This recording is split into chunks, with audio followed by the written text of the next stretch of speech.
Hi students, welcome to IACE online classes. So this is your Vijay sir. So chala gap tarvata once again I'm very happy to see all of you and I'm very happy to interact with you also. I hope మన viewers అందరూ ఎవరైతే ఉన్నారో ఈ aspirants దీనికి సంబంధించి exam prepare అవుతున్న వాళ్ళు వీరందరూ కూడా స్టేజ్ 1 చాలా పర్ఫెక్ట్గా రాసి స్టేజ్ 2కి ప్రిపేర్ అవుతున్నారని ఆశిస్తున్నాను. మరి ఈ పర్టికులర్ సెషన్లో నాన్ టెక్నికల్ పాపులర్ కేటగిరీస్ ఎన్టీపీసీకి సంబంధించి 2017 జనవరి 17th షిఫ్ట్ 1 బయాలజీ క్వశ్చన్స్కు సంబంధించినటువంటి bilingual video explanation చూద్దాం. So here comes your first question on the screen. Which of the following is not a form of monosaccharide? Monosaccharide sugar. క్రింద పేర్కొన్న ఏది ఏక చక్కెర రూపము కాదు అంటున్నాడు. అంటే ఇక్కడ మనకు in order to answer these kind of questions, you should know first the classification of the carbohydrates. So carbohydrates కు సంబంధించినటువంటి వర్గీకరణ మనకు అవసరం అవుతుంది. Okay, so if you take generally the carbohydrates depending on the number of glucose molecules, okay na, glucose molecules. మరి ఇక్కడ పర్టికులర్గా glucose అనేటటువంటిది ఎందుకు చెప్తున్నాము అంటే, so glucose is the simplest sugar, అత్యంత సరళమైన చక్కెర, okay, is nothing but glucose. So మొత్తము కార్బోహైడ్రేట్స్ అన్నీ కూడా ఈ గ్లూకోజ్ అనేటటువంటి మోనోసాకరైడ్తో తయారవుతాయి. Okay, so that means glucose is the simplest form of carbohydrate and it is also a monosaccharide.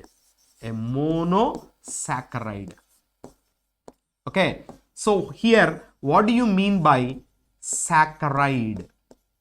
Saccharide means sugar, right? Mono means one. So the carbohydrate which is made up of a single sugar molecule, ఒకే ఒక చక్కెర అణువుతో తయారైనటువంటి కార్బోహైడ్రేట్స్ను మనం ఏమని పిలుస్తాం? Monosaccharides అంటాం. అంటే so ఇక్కడ మనకు కార్బోహైడ్రేట్స్ క్లాసిఫికేషన్లో ఫస్ట్ కేటగిరీ ఏంటి? Monosaccharides. And the second category is nothing but disaccharides. So disaccharides. Okay. So disaccharides. So ఈ యొక్క disaccharides తీసుకుంటే di means here 2. Okay. 2 అంటే ఇక్కడ రెండు గ్లూకోజ్ అణువులు. సో రెండు షుగర్ మాలిక్యూల్స్తో ప్రత్యేకంగా తయారైనటువంటి కార్బోహైడ్రేట్స్. జనరల్లీ రెండు షుగర్ మాలిక్యూల్స్ మధ్య గ్లైకోసైడిక్ బాండ్ అనేటటువంటిది ఉంటుంది. That is also very important bit, remember. Okay, so the bond that is present between two sugar molecules is called glycosidic bond, and this bond is formed because of an important chemical reaction called dehydration. Okay, so dehydration అనేటటువంటి రసాయన చర్య ద్వారా ఈ bond అనేటటువంటిది form అవుతుంది. Clear? మరి అలా రెండు చక్కెర అణువులతో ఏర్పడినటువంటి వాటిని ఏమంటాం? డైసాకరైడ్స్ అని పిలుస్తాం. ఇక థర్డ్ కేటగిరీ ఏంటండి? Polysaccharides. Okay, so as I already mentioned, generally the carbohydrates saccharides గా పిలుస్తున్నాం, షుగర్స్ గా. So here saccharide means sugar, poly means many. Okay, so polysaccharides అని పిలుస్తాం వీటిని. ఓకేనా? ఇక్కడ పాలీ అంటే మెనీ అన్నాం. That means it is made up of number of glucose molecules, అనేక చక్కెర అణువులతో, అనేక గ్లూకోజ్ అణువులతో, సింప్లెస్ట్ ఫార్మ్ ఆఫ్ కార్బోహైడ్రేట్ వాటితో తయారైతే దట్ ఈస్ పాలీసాకరైడ్గా పిలుస్తారు. Okay, now if you come to the monosaccharides contains only a single sugar molecule. So మనకి ఇక్కడ ఇచ్చినటువంటి ఆప్షన్స్ తీసుకుంటే, option A galactose, option B glucose, option C fructose.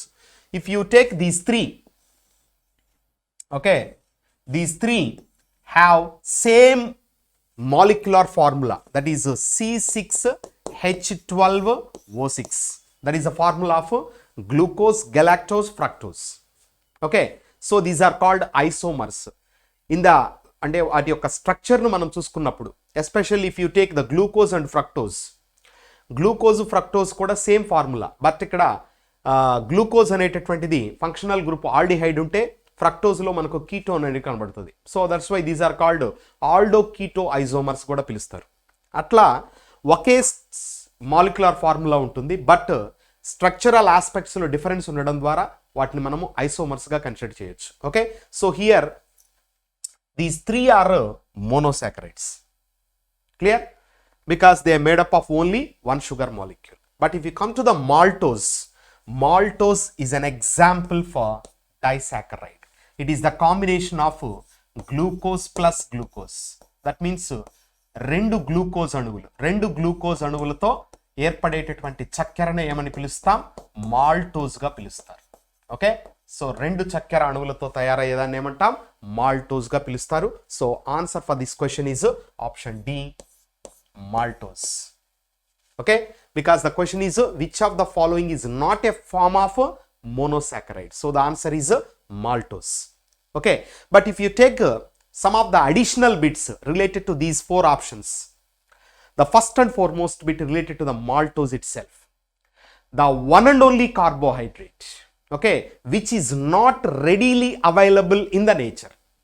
ప్రకృతిలో నేరుగా లభించనటువంటి చక్కెర ఏది అంటాడు? సో ప్రకృతిలో నేరుగా లభించనటువంటి చక్కెర ఏది అంటే maltose.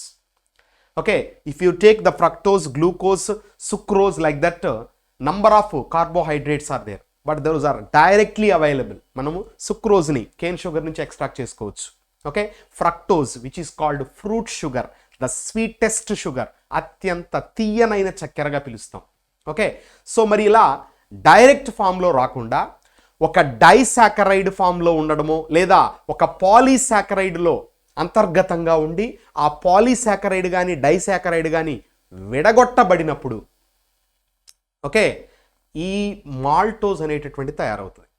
Especially this maltose sugar అనేది మనకు డైజెస్టివ్ సిస్టంలో చూసుకుంటే స్టార్చ్, మన బాడీలో మనం తీసుకునేటటువంటి ఫుడ్లో ఎక్కువగా ఏముంటుందంటే స్టార్చ్ ఉంటుంది.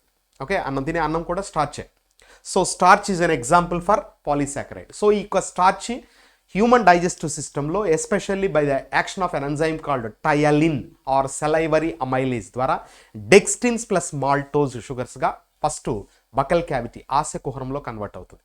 ఓకేనా, అలా మాల్టోజ్ అనేది ఇండైరెక్ట్గా ఫామ్ అవుతుంది కానీ డైరెక్ట్గా ఉండదు. నెక్స్ట్ అన్ని జర్మినేటింగ్ సీడ్స్లో కూడా ఓకే ఇన్ ఆల్ స్ప్రౌట్స్ మొలకెత్తే విత్తనాలన్నింటిలో కూడా ఇది ముందు స్టార్చ్ ఫామ్లో ఉన్నటువంటిది ఏమవుతుంది, తర్వాత మాల్టోజ్గా కన్వర్ట్ అవ్వడం అనేటటువంటి జరుగుతుంది. Okay, so that's why the one and only carbohydrate which is not readily available in the nature, ప్రకృతిలో నేరుగా లభించినటువంటి చక్కెర ఏది అంటే మాల్టోజ్ వస్తుంది.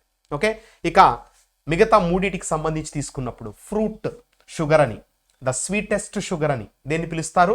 ఫ్రక్టోజ్ని పిలుస్తారు.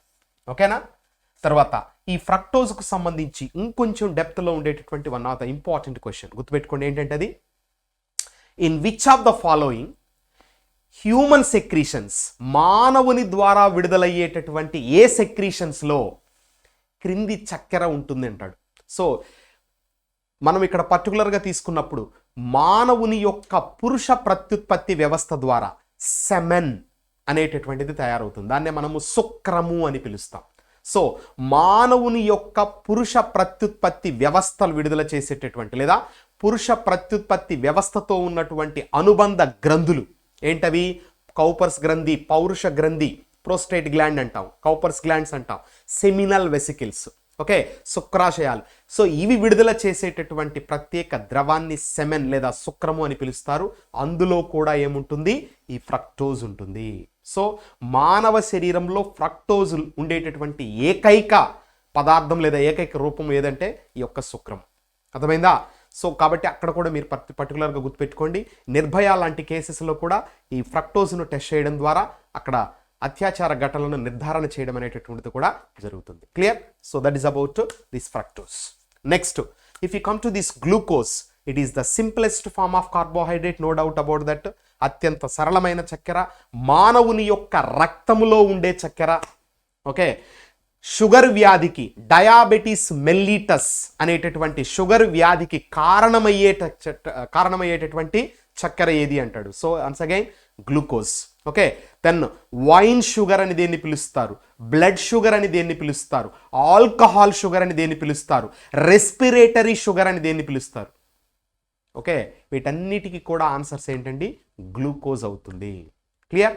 This glucose only used in the manufacturing of alcohol. Alcohol ప్రిపరేషన్లో ఫర్మెంటేషన్ ప్రాసెస్కు గ్లూకోజ్ను యూజ్ చేయడం అనేటటువంటిది జరుగుతుంది. Clear? Then one more important related to the glucose only, the carbohydrate which is not present in the blood of ruminants. Okay, ruminants నెమరు వేసే జంతువుల యొక్క రక్తములో లోపించిన చక్కెర అంటాడు. సో గుర్తుపెట్టుకోండి, గ్లూకోజ్ ఉండదు, కాబట్టే ఆవులకు గేదెలకు డయాబెటీస్ రాదు. అర్థమైందా? So that's about this glucose. Okay, then galactose. So this galactose is a monosaccharide which is present in the lactose. So lactose is an example for disaccharide. Okay, so లాక్టోజ్లో ఏముంటాయి, glucose, galactose ఉంటుంది. అలాగే sucrose తీసుకుంటే sucrose is an example for disaccharide. దానిలో ఏముంటాయి, glucose plus fructose ఉంటాయి. Okay, so these two monosaccharides combine together to form the disaccharide. అర్థమైందా? తర్వాత మనకు లాక్టోజ్ తీసుకున్నప్పుడు పర్టికులర్గా ఈ యొక్క గెలాక్టోజ్ అనేది ఒక మోనోసాకరైడ్గా దానిలో ఉంటుంది. అర్థమైందా? ఇక మాల్టోజ్ డైసాకరైడ్ అన్నాం కదా, it is the combination of glucose and glucose. Then పాలీసాకరైడ్స్కి వచ్చినప్పుడు స్టార్చ్, తర్వాత సెల్యులోజ్. సెల్యులోజ్ మీద బిట్టు, ప్రకృతిలో సమృద్ధిగా లభించు carbohydrate, the most abundant carbohydrate in the nature, nothing but cellulose. Okay, and starch the reserve food in plants, మొక్కలలో నిల్వ ఆహార పదార్థం ఏది అంటాడు, స్టార్చ్ ఆన్సర్ అవుతుంది. ఓకే, రుచికి తీయగా ఉండనటువంటి చక్కెర స్టార్చ్. క్లియర్?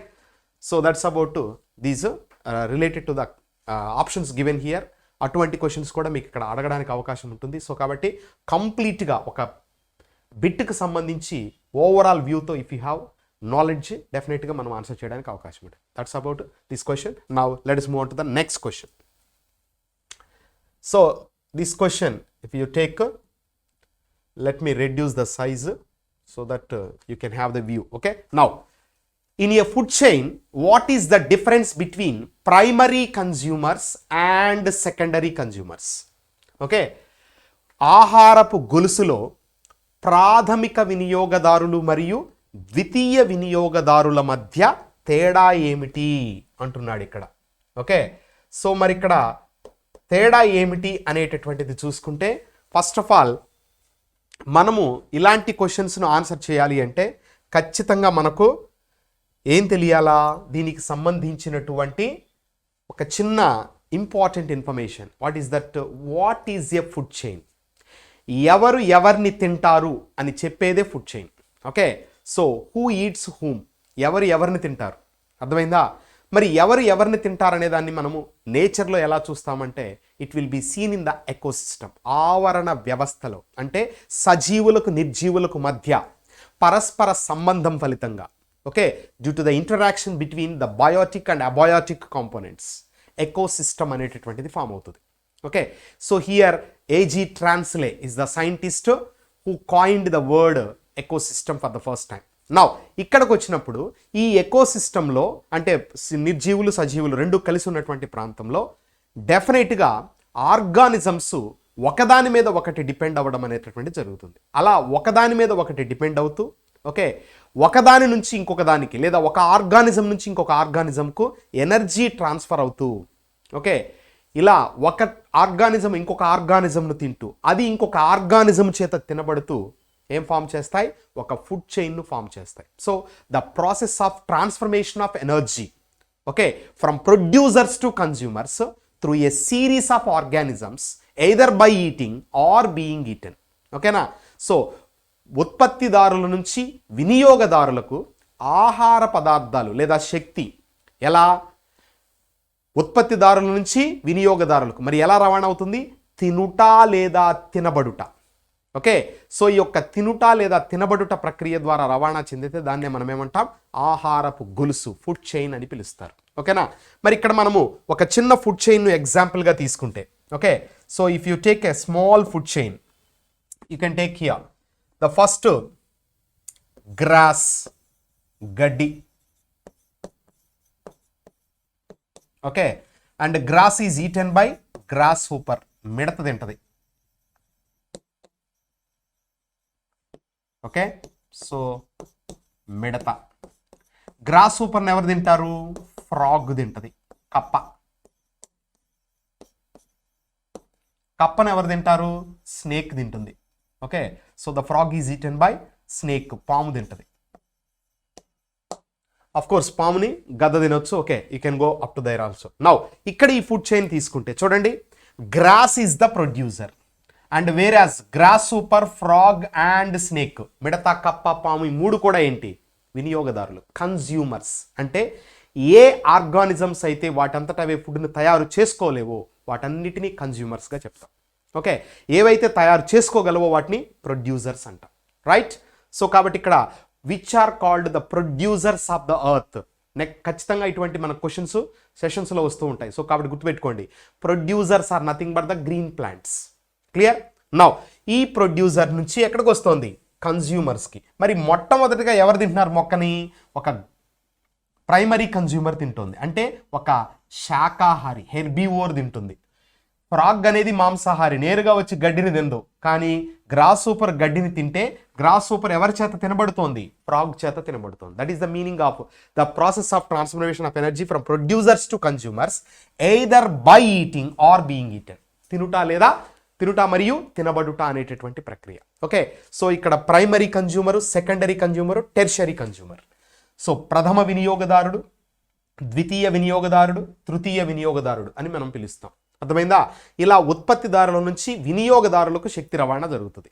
మరి ఇక్కడ క్వశ్చన్ ఏమి ఇచ్చున్నాడు, స్టేట్మెంట్లో in a food chain what is the difference between a primary consumer and secondary consumer. Then what is the difference between primary and secondary. ఇక్కడ primary is always a herbivore. ఖచ్చితంగా primary consumer ఏమై ఉండాలా, శాకాహారి అయి ఉండాలా. మరి secondary tertiary consumers తీసుకుంటే డెఫినెట్గా రెండు కూడా ఏంటి, మాంసాహారులే. Both are carnivores.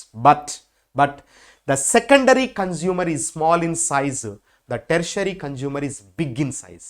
అర్థమైందా? సో సెకండరీ కన్జ్యూమర్ పరిమాణంలో చిన్నదిగా ఉంటుంది, టెర్షరీ కన్జ్యూమర్ పరిమాణంలో పెద్దదిగా ఉంటుంది. అర్థమైందా?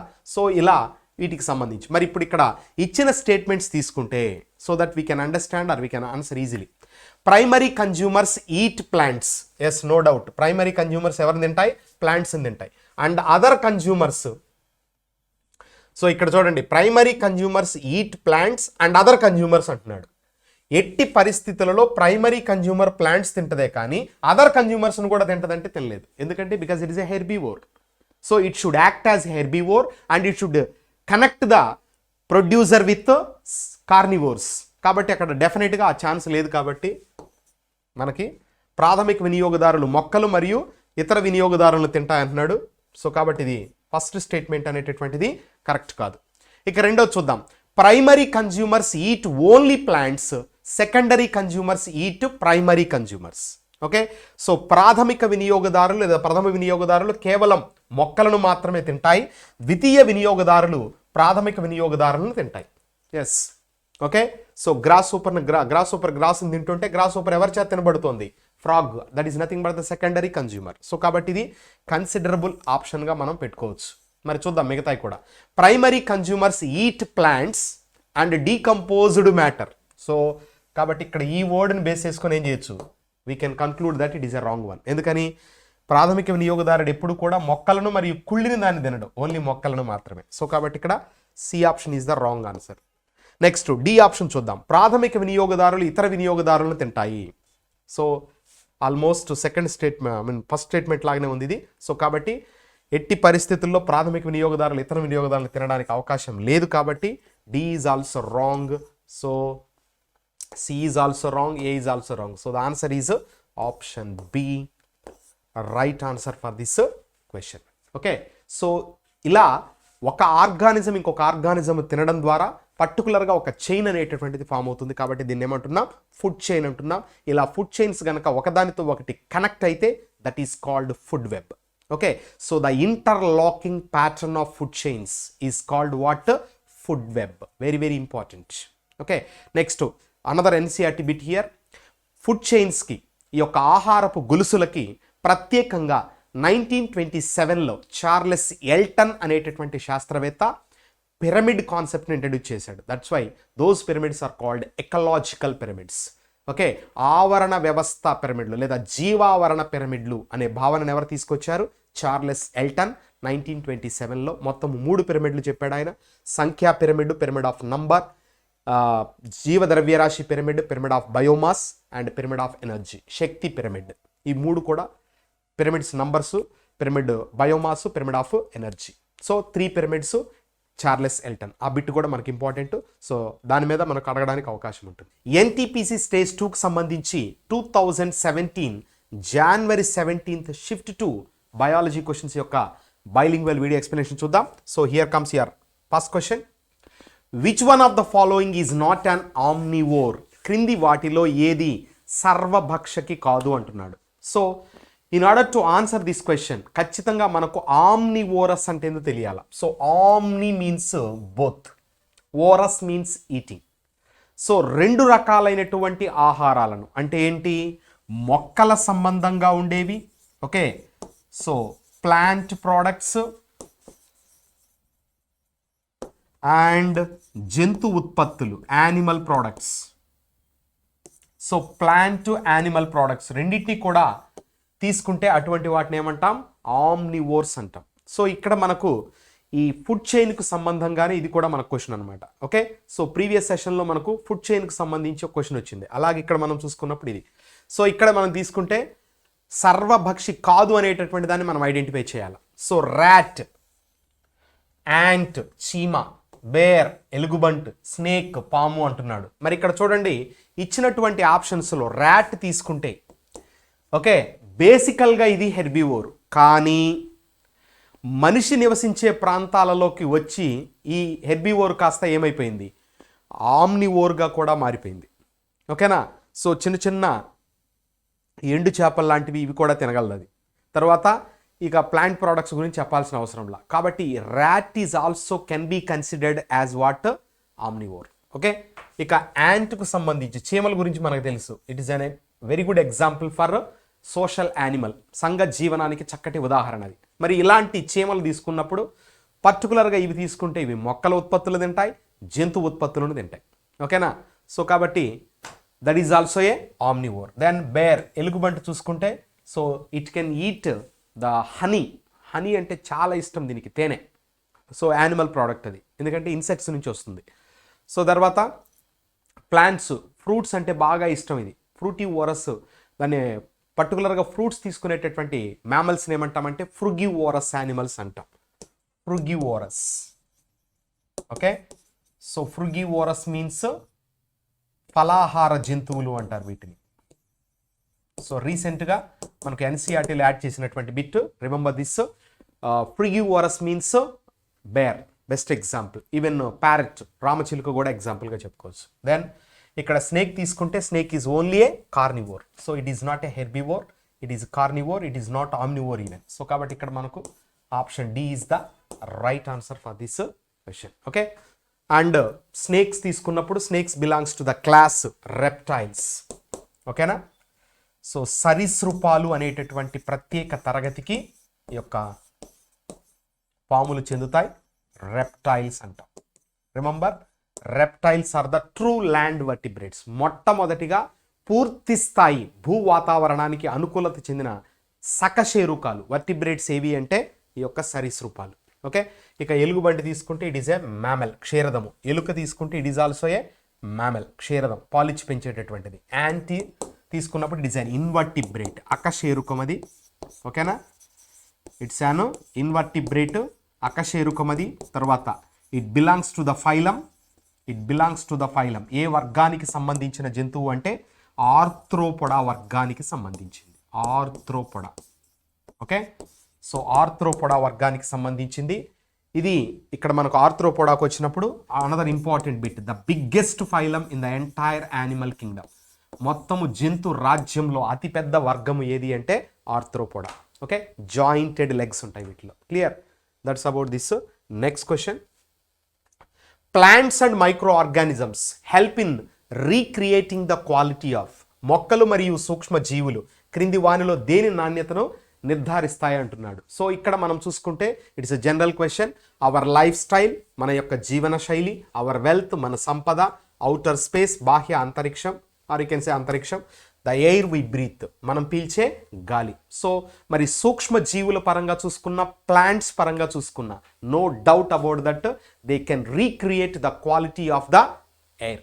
సో మనము పీల్చే గాలి యొక్క నాణ్యతను నిర్ధారణ చేసుకోవడంలో మనకు సహాయపడేవి ఆకుపచ్చని మొక్కలు, తర్వాత కొన్ని రకాల కిరణజన్య సంయోగ క్రియ జరపగలిగినటువంటి సూక్ష్మ జీవులు, that is nothing but photosynthetic bacteria కూడా వస్తాయి. Okay, so that's why answer is option D is the right answer for this question. That's all. Thank you. Next question in the session, flora and fauna refers to. Flora మరియు fauna డాష్ను సూచిస్తాయి. A birds and animals, B mountains and rivers, C plants and animals, D humans and animals. A పక్షులు మరియు జంతువులు, B పర్వతాలు మరియు నదులు, మొక్కలు మరియు జంతువులు, మానవులు మరియు జంతువులు. So here the term flora refers to. Okay, the term flora refers to. Flora అనే పదం ఎక్కడొచ్చినా సరే గుర్తుపెట్టుకోండి, డెఫినెట్గా అవేంటి, మొక్కలు. సో మొక్కలకు మరొక పదం కూడా వాడుతుంటారు, వెజిటేషన్ అని చెప్పేసి, అది కూడా గుర్తుపెట్టుకోండి. ఓకే, సో వెజిటేషన్, ఫోలియేజ్ అనే పదం కూడా వాడతారు, కానీ ఫోలియేజ్ అనేది లీఫ్కు సంబంధించి, గ్రీన్ ఫోలియేజ్ అంటాం, అంటే పచ్చగా ఉన్నటువంటి, అంటే బాగా ఆరోగ్యంగా ఉన్నటువంటి లీవ్స్ని ఫోలియేజ్గా పిలవచ్చు. సో కాబట్టి ఇక్కడ ఫ్లోరా, వెజిటేషన్ అని పెట్టుకోవచ్చు, రెండు కూడా ప్లాంట్ని రిలేటెడ్ చేస్తాయి. ఇక ఫానా తీసుకుంటే, the term fauna refers to. Fauna means animals, జంతువులు. సో మొక్కలు, జంతువులకు సంబంధించి మనం వాడేటటువంటి పదాలే ఫ్లోరా మరియు fauna. And remember these two words also, అంటే ఈ బిట్ కూడా మనకు ఆవరణ వ్యవస్థకు సంబంధించి, ఎకోసిస్టమ్కు సంబంధించినటువంటి ఒక ఇంపార్టెంట్ బిట్ అనమాట. Okay, so here answer is option C, మొక్కలు మరియు జంతువులు, plants and animals. In this particular video NTPC stage 2కు సంబంధించి 2017 జనవరి 17th షిఫ్ట్ 3కి సంబంధించినటువంటి బయాలజీ క్వశ్చన్స్ యొక్క బైలింగ్వల్ వీడియో ఎక్స్ప్లెనేషన్ చూద్దాం. So here comes your first question on the screen. Find the incorrect statement in regard to food. ఆహారానికి సంబంధించి తప్పుగా ఉన్న వ్యాఖ్యానాన్ని కనుగొనండి అంటున్నాడు. Okay, so A, it is an inorganic substance, ఇది నిరీంద్రియ పదార్థం, అంటే సేంద్రియ పదార్థం కానిది. B, it undergoes chemical reactions, ఇది రసాయన చర్యలకు లోనవుతుంది. C, it is an organic substance, ఇది సేంద్రియ పదార్థం. డి, ఇట్ ప్రొవైడ్స్ ఎనర్జీ, ఇది శక్తిని ఇస్తుంది. సో ఇవి మనకిచ్చినటువంటి స్టేట్మెంట్స్. మరి ఫుడ్కు సంబంధించి ఏమన్నాడు, ఫైండ్ ద ఇన్కరెక్ట్ స్టేట్మెంట్స్, తప్పుగా ఉన్నటువంటి వాక్యాన్ని మనము ఇక్కడ ఫైండ్ అవుట్ చేయాలి.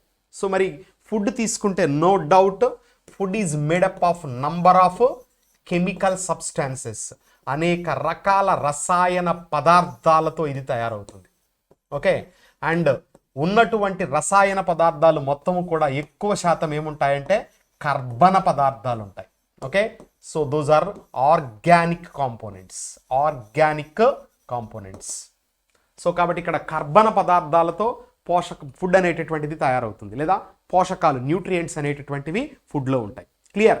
మరి ఇక్కడ ఖచ్చితంగా ఈ ఫుడ్ ఏం కావాలా, it has to undergo number of chemical reactions. ఎక్కడో మనము నోటి ద్వారా తీసుకున్నటువంటి పిండి పదార్థము అనేక రకాల దశలలో, సో ఆస్య కుహరంలో, తర్వాత ఆ ఆహార వాహికలో కంటిన్యూ అవుతూ స్టమక్ దాటిన తర్వాత స్మాల్ ఇంటెస్టైన్లో, ఇట్లా డిఫరెంట్ స్టేజెస్లో దాని యొక్క డైజెషన్ కంప్లీట్ అయిపోయి కంప్లీట్గా స్టార్చ్ ఏమవుతుంది, గ్లూకోజ్గా కన్వర్ట్ అవుతుంది. In the same way the proteins are converted into amino acids and fats are converted into fatty acids. ఇట్లా క్రొవ్వుల నుంచి క్రొవ్వు ఆమ్లాలు, ప్రోటీన్ల నుంచి అమైనో ఆమ్లాలు, కార్బోహైడ్రేట్స్ నుంచి గ్లూకోజ్ అనేవి తయారవుతుంది. సో కాబట్టి ఇక్కడ ఖచ్చితంగా అది అనేక రసాయన చర్యలకు గురి కావాలి. So that is also a correct one. తర్వాత no doubt food gives energy. Food మనం తీసుకునేదే ఫుడ్ దేనికోసం? ఎనర్జీ కోసం. ఓకే, సో కాబట్టి ఇచ్చినటువంటి వాటిలో రాంగ్గా ఉన్నటువంటిది ఏది అంటే ఇది నిరీంద్రియ పదార్థం. It is an inorganic substance. Option A is the wrong answer, or sorry correct answer for the question, wrong statement. Okay, so option A is the right answer. Next question, cadaver refers to. Cadaver డాష్ను సూచిస్తుంది. A clinically alive human being, B a dead human body used for anatomy, C a live human being used for trial, D resurrected human body. So A వైద్యపరంగా సజీవంగా ఉన్న మానవుడు, B anatomy కోసం ఉపయోగించబడే మృత మానవ శరీరం, సి పరిశోధన కోసం ఉపయోగించబడే సజీవ మానవుడు, డి పునరుత్థానమైన మానవ శరీరం అంటున్నాడు. సో మరి ఇక్కడ కెడావర్, కెడావర్ అనేటటువంటి వర్డ్, ఈ కెడావర్ అనే వర్డ్ లాటిన్ భాషా పదం. ఓకే, మరి లాటిన్ భాషా పదంలో, లాటిన్ లాంగ్వేజ్లో ఉన్నటువంటి ప్రత్యేకమైన వర్డ్ ఏంటంటే అది క్యాడియర్. క్యాడియర్. ఓకే, సో క్యాడియర్ అనేటటువంటి లాటిన్ వర్బ్ నుంచి, ఓకేనా, ఈ యొక్క వర్డ్ని తీసుకున్నాడు. ఇక్కడ క్యాడియర్ అనేటటువంటి లాటిన్ వర్బ్ యొక్క అర్థం ఏంటంటే మీనింగు మృతదేహ లేదా పెరీష్డ్ బాడీ అంటారు. ఓకే, పెరీష్డ్ బాడీ అంటే ఇక్కడ లేదా టు పెరిష్ అంటే కుళ్ళిపోతున్నటువంటిది. మరి ఎప్పుడు కుళ్ళిపోతుంది? జనరల్గా when it is alive it cannot be. ఎప్పుడైతే చనిపోయిన తర్వాతనే కుళ్ళిపోవడం అనేటటువంటిది.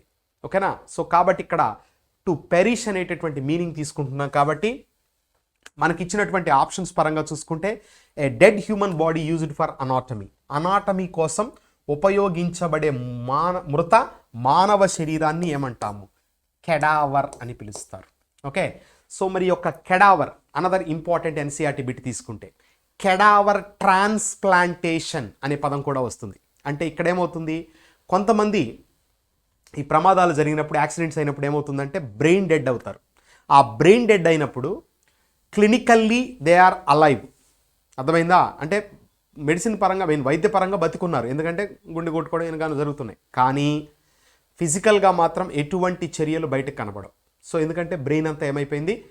కొలాప్స్ అయిపోయింది. సో అలాంటి బ్రెయిన్ డెడ్ పర్సన్స్ని నుంచి ఆర్గాన్స్ని ఏం చేస్తారు? ఎక్స్ట్రాక్ట్ చేసి వేరే వాళ్ళ యొక్క, అంటే ఎవరైతే నీడ్లో ఉన్నారో ఆర్గాన్స్కి సంబంధించి వాళ్లకు ఆర్గాన్ ట్రాన్స్ప్లాంటేషన్ చేస్తారు. So that kind of transplantation where from A physically inactive body నుంచి ఫిజికల్గా యాక్టివ్గా ఉన్నటువంటి బాడీలోకి ట్రాన్స్ప్లాంట్ చేస్తే దాన్ని కూడా ఏమని పిలుస్తాం? కెడావర్ ట్రాన్స్ప్లాంటేషన్ అంటారు. And number of organs we can donate, among them the successful organ, బాగా చాలా సక్సెస్ రేట్ ఉన్నటువంటి ఆర్గాను హార్ట్. ఓకేనా, నెక్స్ట్ కార్నియా ఒకటి, తక్కువ లీస్ట్ మనకుండేటటువంటి తీసుకున్నప్పుడు లివర్ వస్తుంది. అర్థమైందా? సో కిడ్నీస్ కూడా ఆల్మోస్ట్ అదే పొజిషన్లో ఉంటాయి, బట్ లివర్ కన్నా కూడా కొద్దిగా కిడ్నీస్ బెటర్. బట్ హార్ట్ అయితే మాత్రం ప్రాబ్లమ్స్ అనేవి చాలా తక్కువగా ఉంటాయి. Clear? That's about this. So in this particular video NTPC stage 2కి సంబంధించి 2017 January 18th shift 1 biology questions యొక్క బైలింగ్వల్ వీడియో ఎక్స్ప్లెనేషన్ చూద్దాం. So here comes your first question on the screen. Tropism mostly refers to the. Tropism అనేది ఎక్కువగా ఈ క్రింది వాటిలో దేన్ని తెలియచేస్తుంది? A directional growth of a plant, మొక్క యొక్క దిశాత్మక ఎదుగుదల, B longevity of animal species, జంతు జాతుల ఆయుర్దాయం, సి బర్డ్ మైగ్రేషన్, పక్షుల వలస, డి మానవుల ప్రవర్తన సరళి, బిహేవియరల్ ప్యాటర్న్ ఆఫ్ హ్యూమన్స్ అంటున్నాడు. సో మరి ఇక్కడ మనం తీసుకుంటే tropism, the word tropism refers to attracting. Okay, that means moving towards or growing towards something, that is called what? Tropism. So జనరల్గా మొక్కలలో చూసుకున్నప్పుడు 2 రకాల చలనాలు మనకు కనబడతాయి. ఒకటి ట్రాపిక్ చలనాలు అంటాము, tropic movements. Okay, so tropic movements. 2, so ఈ యొక్క ట్రాపిక్ చలనాలనే అనువర్తన చలనాలు అని కూడా పిలుస్తాము. ఓకేనా, నెక్స్ట్ నాస్టిక్ చలనాలు, nastic movements. Okay, so nastic చలనాలు అని పిలుస్తారు. ఈ 2 రకాల చలనాలు మొక్కలలో మనకు కనబడతాయి. మరి అనువర్తన చలనాలు తీసుకుంటే, ట్రాపిక్ మూమెంట్స్ తీసుకున్నప్పుడు ఏమవుతుంది? It goes or it will be carried out depending on the stimulus.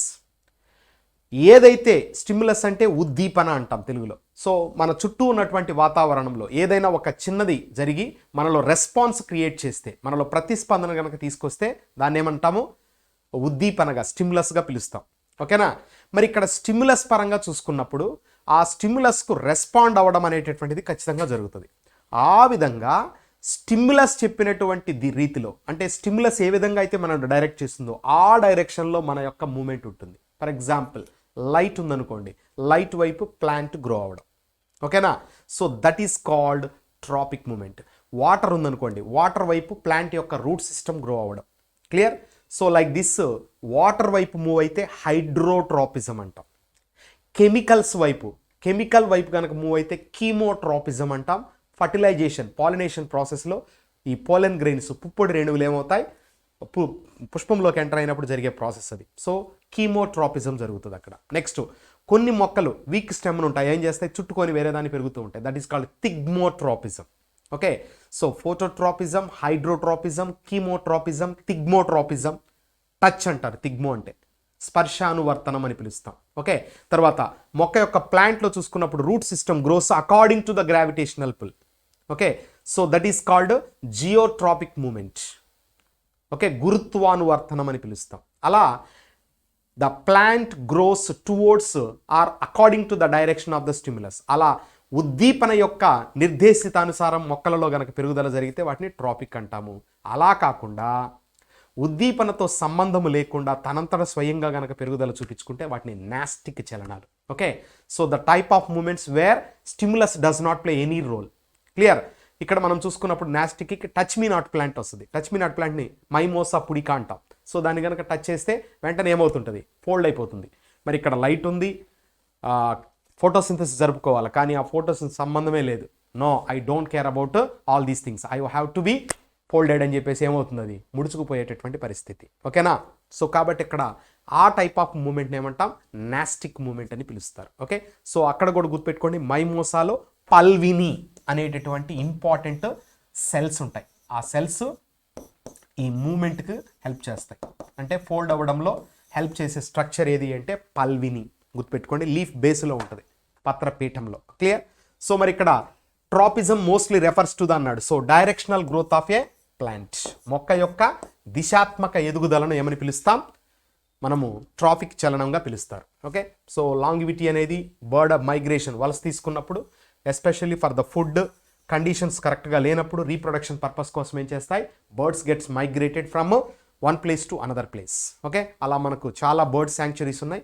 So అక్కడికి వచ్చి అవి రీప్రొడక్షన్ జరుపుకొని మళ్ళీ బర్డ్స్ని తీసుకొని వెళ్ళిపోవడం. Okay, so that's about this. Answer is option A.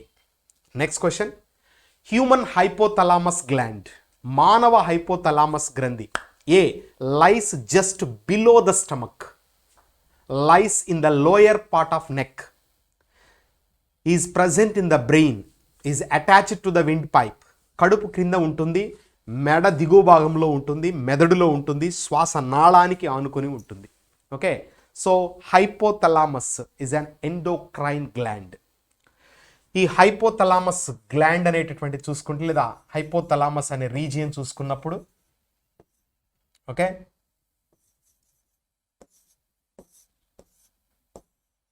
So this is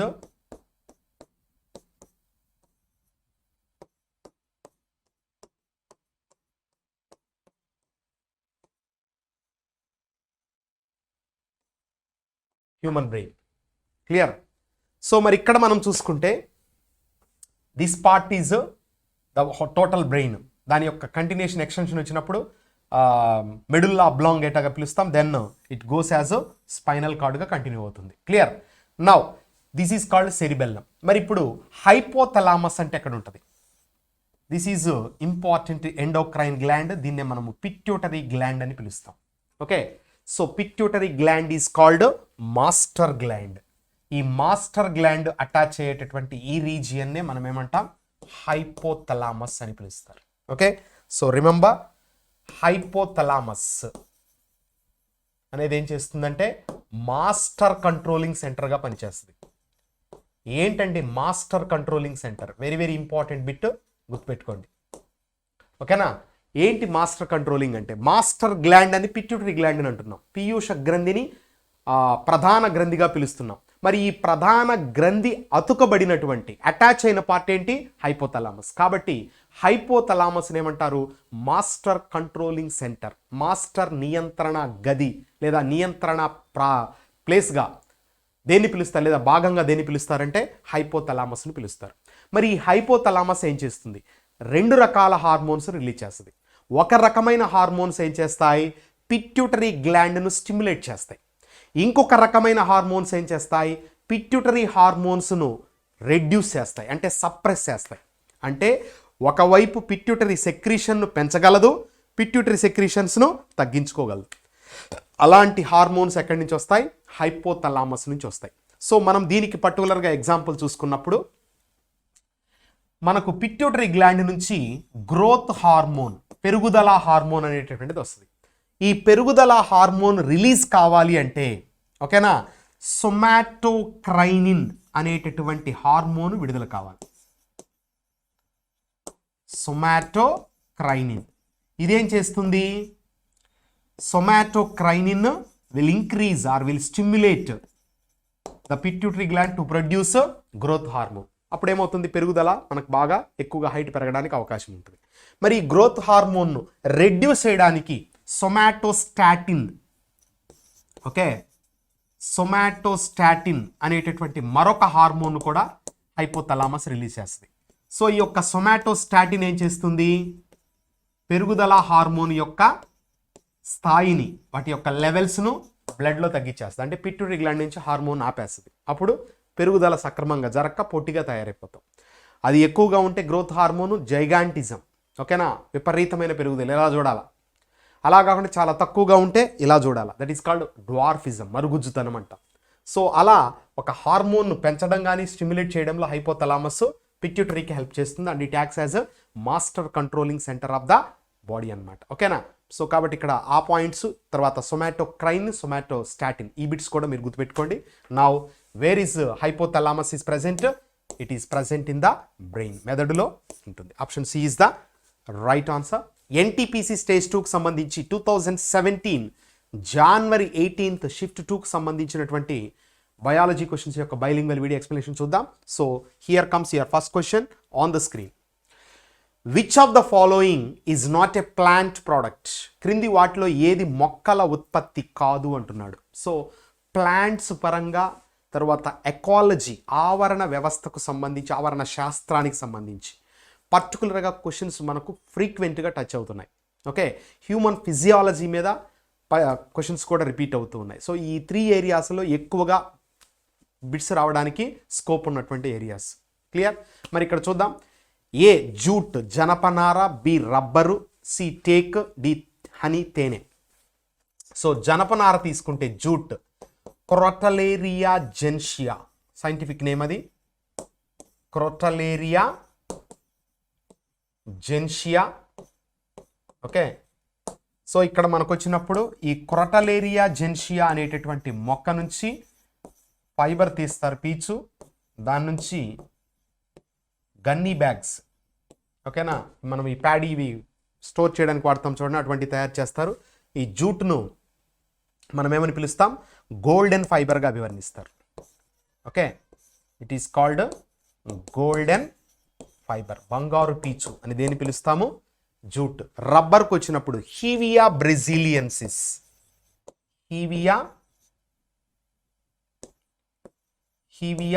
బ్రెజిలెన్సిస్ అనేటటువంటి మొక్క నుంచి రబ్బరును, అంటే ఈ మొక్క ఇచ్చేటటువంటి లేటెక్స్, పాల లాంటి పదార్థం ఉంటుంది, దాన్ని లేటెక్స్ అని పిలుస్తాం. So the latex which gives by this hevea brasiliensis, hevea brasiliensis. Okay, so ఆ ప్లాంట్ నుంచి రబ్బర్ను ఎక్స్ట్రాక్ట్ చేస్తారు. Clear? Then teak, tectona grandis, tectona grandis. Okay, so టేకు మొక్కగా పిలుస్తాము. ఇది టింబర్ను ఇస్తుంది, క్వాలిటీ టింబర్. ఇది చాలా ఎక్కువ కాలం వాడుకోవడానికి అవకాశం ఉండేది. ఓకే, అండ్ హనీ, తేనె అనేటటువంటిది ఎక్కడి నుంచి వస్తుంది? Honey bees. Okay, so honey bees నుంచి అంటే తేనెటీగల నుంచి వస్తుంది. హనీ బీస్, తేనెటీగలు. మరి ఈ యొక్క తేనెటీగలు తీసుకుంటే ఎపిస్ ఇండికా.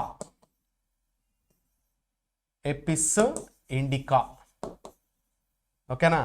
సో ఎపిస్ ప్రజాతిలో చాలా ఉన్నాయి. Apis indica, apis mellifera, apis serrata లాగా చాలా ఉంటాయి. సో ఆ ఎపిస్ ఇండికా అనేటటువంటి తేనెటీగ నుంచి మనకు భారతదేశంలో ఎక్కువగా ఎక్స్ట్రాక్ట్ చేయడం జరుగుతుంది. ఇక్కడ తేనెకు సంబంధించి తీసుకున్నప్పుడు పర్టికులర్గా దీని పరంగా తీసుకుంటే ఎపిస్ అనేటటువంటిది మనం గుర్తుంచుకోవాలి. ఓకేనా? కృత్రిమంగా తేనెను ఎక్స్ట్రాక్ట్ చేయడానికి వాడేటటువంటి ఒక మెష్ లాంటి లేదా బాక్స్ లాంటి నిర్మాణాలనే ఎపియరీలు అని కూడా పిలుస్తారు.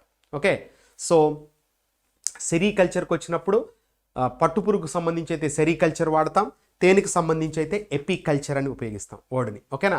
తర్వాత ఈ ఎన్సీఆర్టీలో ఉన్నటువంటి మరొక important bit, according to which Veda, okay, లేదా according to Puranas or according to which of this honey is called divine food అంటాడు. సో తేనెను దాన్ని ఏమంటామంటే స్వర్గం నుంచి వచ్చినటువంటి ఆహారముగా, డివైన్ ఫుడ్గా దేని ప్రకారం చెప్తారు అంటే ఋగ్వేద. ఓకే, సో ఋగ్వేద ప్రకారం, according to Rigveda, so which is called divine food means honey. And హనీలో ఉన్నటువంటి కాంపోనెంట్స్ పరంగా చూసుకున్నప్పుడు ద హైయెస్ట్ కాంపోజిషన్ పరంగా చూసుకున్నప్పుడు ద హైయెస్ట్ కార్బోహైడ్రేట్ ఏది అంటే తేనెలో ఉండేటటువంటి అధిక మొత్తంలో ఉండే చక్కెర ఫ్రక్టోజ్. ఓకేనా? సో కాబట్టి ఈ తేనెలో ఫ్రక్టోజ్ బాగా ఉంటుంది కాబట్టి ప్రిజర్వేటివ్గా, ఓకేనా, వివిధ రకాల పదార్థాలను నిల్వ చేయడంలో కూడా హనీని వాడతారు, మెడిసిన్స్లో కూడా వాడతారు. And it's a very good food. As ఋగ్వేదాలో చెప్పినట్టు డివైన్ ఫుడ్గా దాన్ని పిలుస్తాం. ఈ తేనెటీగలు ఏం చేస్తాయి? మకరందాన్ని డిఫరెంట్ ప్లాంట్స్ నుంచి కలెక్ట్ చేసుకుంటాయి. ఆ ప్లాంట్స్ నుంచి ఏ ప్లాంట్స్ నుంచి అయితే కలెక్ట్ చేసుకుంటాయో వాటిని ఎపిస్ ఫ్లోరా అని పిలుస్తారు. Apis flora. Okay, so that's all regarding those. Answer is, so which is not a plant product అన్నాడు కాబట్టి so option D is the right answer for the question. Next question, which of the following organisms releases molecular oxygen into water? క్రింది వాటిలో ఏ జీవులు ఆక్సిజన్ను నీటిలోకి విడుదల చేస్తాయి అంటున్నాడు. సో ఆక్సిజన్ను విడుదల చేయాలి అంటే డెఫినెట్గా it should be a plant. Okay, because the one and only organism on the earth planet. భూమండలం పైన మొక్కలు మాత్రమే ఏం చేయగలవు? కార్బన్ డైఆక్సైడ్ని తీసుకొని ఆక్సిజన్ను రిలీజ్ చేయగలవు by a process called photosynthesis. మరి కిరణజన సంయోక్రియ జరపగలిగింది ఏంటో ఏదైతే ఉంటుందో అదే ఆన్సర్ అవుతుంది ఇక్కడ. సో మరి చూద్దాం. E coli is a bacteria. So it cannot perform photosynthesis, అది కిరణజన సంయోక్రియ జరపలేదు. Amoeba is a unicellular animal. ఓకేనా? కాబట్టి ఇది తనంతట తానుగా ఫుడ్ తయారు చేసుకోలేదు. So because it cannot perform photosynthesis. Salmonella enterica అది మానవుని యొక్క ఇంటెస్టైన్లో బతికేటటువంటి ఒక particular microorganism. Okay, so ఈ సాల్మోనెల్లా మనకు జీనస్లోనే సాల్మోనెల్లా టైఫాయిడ్ వ్యాధిని కలుగు చేస్తాయి. ఇక మనకు మిగిలింది ఒకటి, ఫైటో ప్లాంక్టాన్. సో ఈజీగా గుర్తుపెట్టుకోండి, phyta means plant, plankton means micro plant. Clear? So ఏవైతే మైక్రో ఆర్గానిజమ్స్ లాగా ప్లాంట్స్ ఏవైతే మనకు వాటర్లో ఉన్నాయో those are called phytoplanktons. ఆ వృక్ష ప్లవకాలు అనేవి ఏం చేస్తాయి? మాలిక్యులర్ ఆక్సిజన్ను వాటర్లోకి రిలీజ్ చేస్తాయి. Okay, for that best example you can take diatoms, algae, శైవలాలు అంటాం కదా. సో ఇవన్నీ కూడా ఏం చేయగలవు? మాలిక్యులర్ ఆక్సిజన్ను, డయాటమ్స్ను floating pastures of the sea అని పిలుస్తారు. సముద్రంలో తేలియాడే పచ్చిక బయళ్ళు అని వేటిని అంటాము? డయాటమ్స్ను పిలుస్తారు. ఓకేనా? తర్వాత ద కార్బన్ సింక్స్ అని వేటిని అంటారంటే ఆల్గే. బికాస్ ఈ మెరైన్ వాటర్లో ఉన్నటువంటి సముద్రపు నీటిలో ఉన్నటువంటి శైవలాలు ఏం చేస్తాయి? అధిక మొత్తంలో కార్బన్ డైఆక్సైడ్ని తీసుకొని హై క్వాంటిటీ ఆర్ హై రేట్లో ఆర్గానిక్ మ్యాటర్ను ప్రొడ్యూస్ చేయగలరు. So that's why the rate of photosynthesis is very high in marine water or aquatic habitat and compared to the terrestrial land హ్యాబిట్కి వచ్చినప్పుడు వాతావరణంలో కంటే కూడా జలావాసాలలో ఎక్కువగా కిరణజన్య సంయోగక్రియ జరుగుతుంది. దానికి కారణం ఈ యొక్క శైవలాలే. ఓకే, ఇవి గ్రీన్ కలర్లో ఉంటాయి, రెడ్ కలర్లో ఉంటాయి, బ్రౌన్ కలర్లో ఉంటాయి. గ్రీన్ కలర్లో ఉంటే క్లోరో, బ్రౌన్ ఉంటే రోడో పియో, తర్వాత రెడ్ కలర్లో ఉంటే రోడోఫైసి. ఇట్లా మనకు వాటికి పర్టికులర్గా పేర్లు అనేటటువంటివి పెడతారు. Clear? So answer is option D. Next question, which of the following pollutants in water causes Minamata disease? క్రింది వాటిలో ఏది మినమేటా వ్యాధికి కారణమవుతుంది అన్నాడు. సో ఆప్షన్ ఏ సాల్మోనెల్లా, ఇది టైఫాయిడ్ను కలిగించే bacteria. Okay, then methyl mercury, then lead, then percolate అనేది చూద్దాం. నౌ ఇప్పుడు ఇక్కడ ఇచ్చినటువంటి ఆప్షన్స్ తీసుకుంటే మినమేటా అనేటటువంటి చూసుకున్నప్పుడు it is a place in Japan. Okay, ఈ మినమేటా ఆనుకొని ఉన్నటువంటి రివర్నే మినమేటా రివర్ అని కూడా పిలుస్తారు. మరి ఆ రివర్లో ఒక important pollutant, that is nothing but methyl mercury. Okay, so methyl mercury అనేటటువంటి ఒక విష రసాయనము పర్టికులర్గా చిస్సో కెమికల్ కార్పొరేషన్, దానికి దగ్గరగా ఉన్నటువంటి ఒక పురుగుల మందుల కంపెనీ అది. సో ఆ పురుగు మందు కంపెనీ నుంచి పర్టికులర్గా ఈ యొక్క మిథైల్ మెర్క్యూరీ అనేటటువంటిది లిబరేట్ చేయబడి, ఓకేనా, ఈ వాటర్లోకి ఎంటర్ అయిన తర్వాత ఈ వాటర్లోకి ఎంటర్ అయినటువంటి ఈ పరిస్థితుల వల్ల ఏమైపోయింది, పర్టికులర్గా ఈ ఒక వ్యాధి అనేటటువంటిది అక్కడ కనిపించింది. అంటే ఆ వాటర్ను తాగినటువంటి వ్యక్తులు కానీ, ఆ వాటర్లో ఉన్నటువంటి ఫిషెస్ తిన్నటువంటి వ్యక్తులు కానీ, ఆ వాటర్ తాగినటువంటి పశువులు కానీ, ఇవన్నీ కూడా ఏమయ్యాయి, ఆల్మోస్ట్ మోర్ దాన్ 30 years అక్కడ మారణ హోమం జరిగింది. మరి ఇదంతా కూడా ఎందుకు జరుగుతుంది, అక్కడ అసలు ఏమన్నా దెయ్యం ఉందా అనేటటువంటి భావన కూడా చాలామందికి అక్కడ జపాన్లో కలిగింది.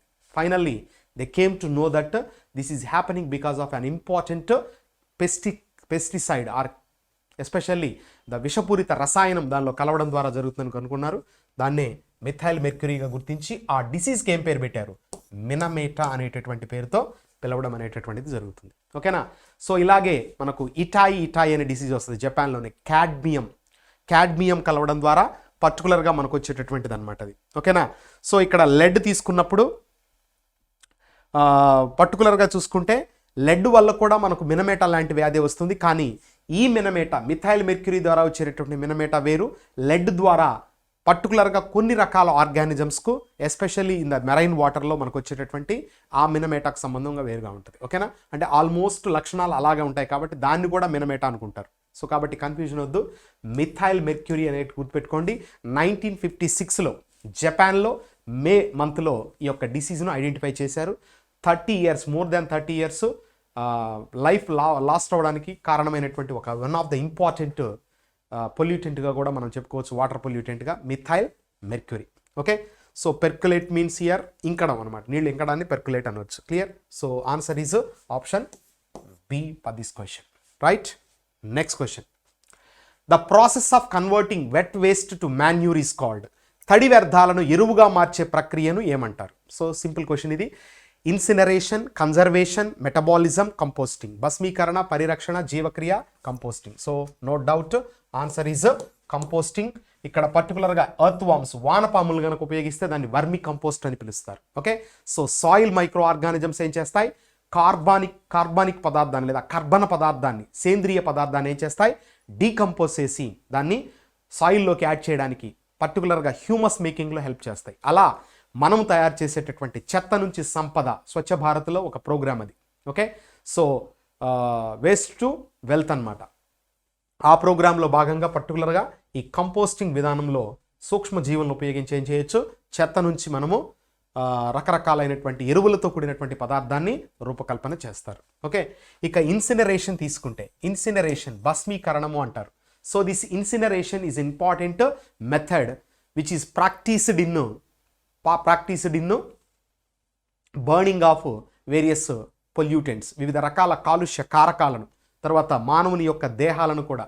మనకు సిటీస్లోకి వెళ్ళినప్పుడు ఇన్సినరేషన్ సెంటర్స్ ఉంటాయి. అక్కడికి ఏం చేస్తారు, బాడీస్ని తీసుకెళ్తే వాళ్ళు మనకు బూడిద చేతిలో పెడతారు. అంటే బాడీని అక్కడే వాళ్ళు మొత్తం ఎలక్ట్రిసిటీ ద్వారా బర్న్ చేసేసి అంతకు మామూలుగా అయితే మనం ఏం చేస్తాం, కట్టెలో ఎన్ని పేర్చుకొని పెద్దగా ప్రాసెస్ అనేది జరుగుతుంది. అక్కడ ఏం లేకుండా సింపుల్గా జరిగేటటువంటి ప్రాసెస్. ఓకే, అలా ఇన్సినరేషన్ ద్వారా ఏం చేయొచ్చు, కొన్ని రకాల పొల్యూటెంట్స్ని కూడా మనం రెడ్యూస్ చేయొచ్చు.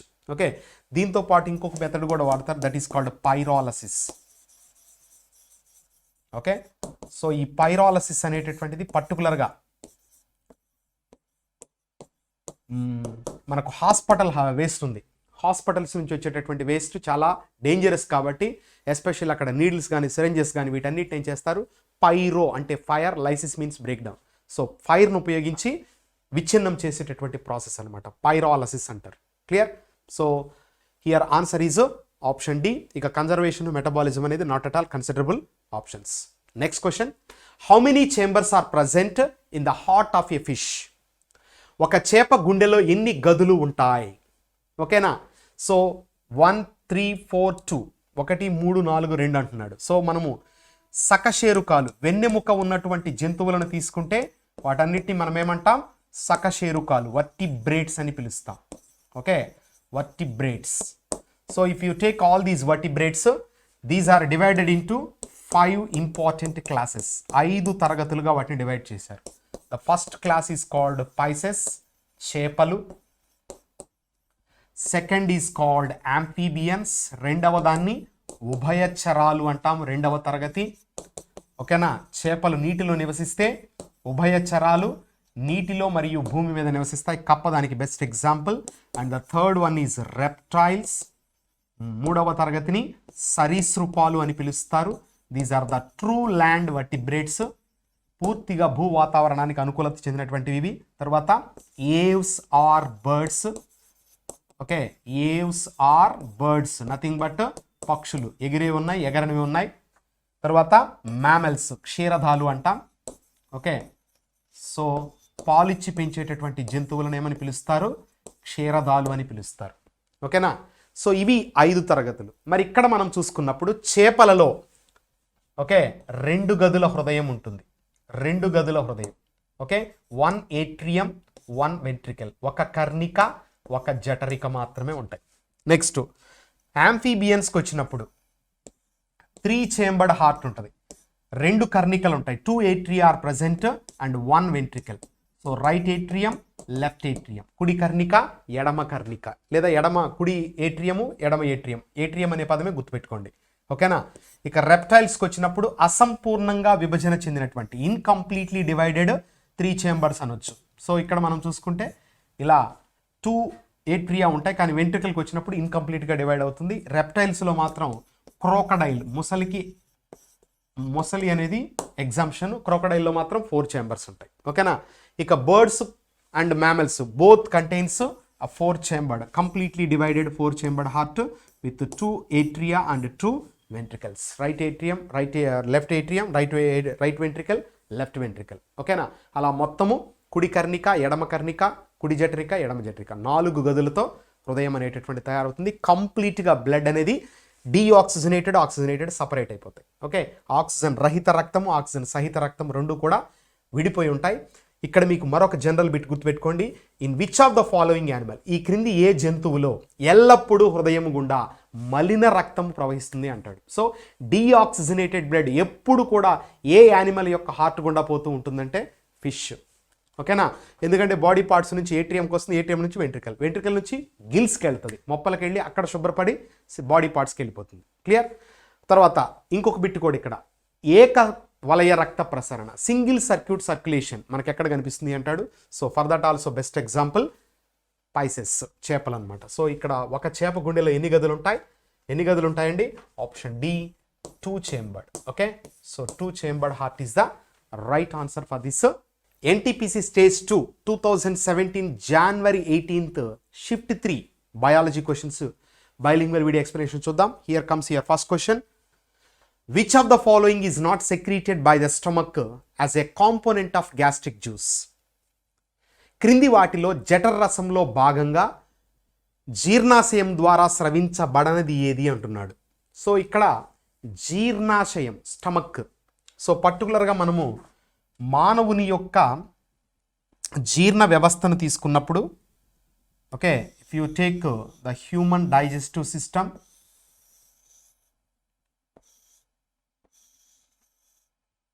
సో ఇక్కడ స్టమక్ వస్తుంది మనకి. Okay, clear? So this is the part.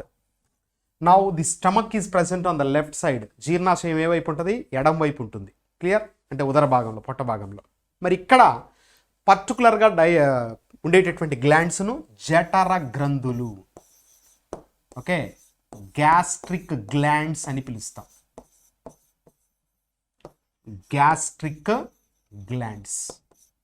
So these gastric glands produces an important digestive juice. So జఠర గ్రంథుల నుంచి వచ్చే జీర్ణ రసాన్ని జఠర రసం, గ్యాస్ట్రిక్ జ్యూస్ అంటారు.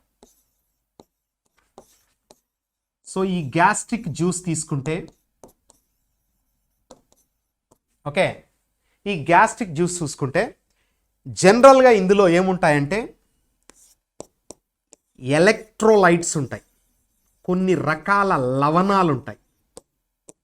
ఓకే, సో పర్టికులర్గా ఎలక్ట్రోలైట్స్, అయానులు, విశ్లేషక అయానులు అని కూడా అనొచ్చు మనం. ఓకే, సో లవణాలు కావచ్చు,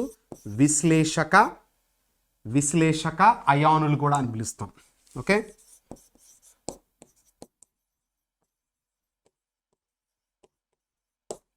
సో అవి ఉంటాయి.